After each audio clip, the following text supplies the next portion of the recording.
When I was starting my career, I was very anxious and wanted to make things happen, and I thought that this was a waste of time, and I failed. And I failed multiple times, and then you realize you really need to pay attention to these things and have that time spent there, because it will be more valuable longer term for your success, right?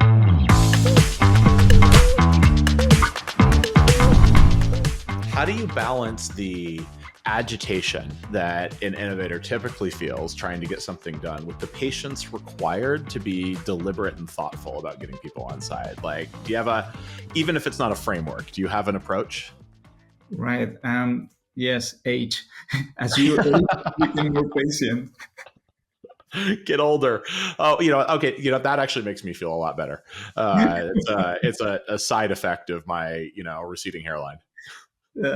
Same here, same here. No, I mean, I found out when I was starting my career, I was very anxious and wanted to make things happen, and I thought that this was a waste of time, and I failed. And I failed multiple times, and then you realize you really need to pay attention to these things and have that time spent there, because it will be more valuable longer term or for your success, right?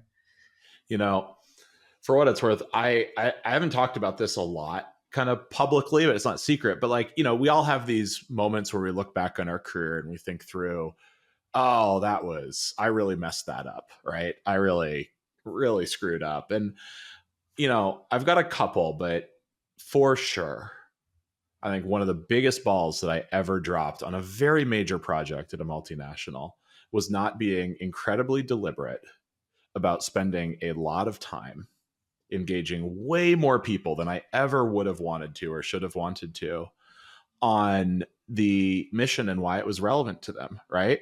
And we were driving, it was innovation. We were doing something high risk, high reward that would have required a change in behavior. And it didn't work. And I do think, the diagnostic on that is actually just that I didn't get enough people on side. Yeah. It looks so obvious what you should do sometimes when you're sitting on the inside, but it's not so obvious to others. Yeah, no, absolutely. And I can tell you same stories. And it would be the same. Exactly at the end, the bottom line was that one.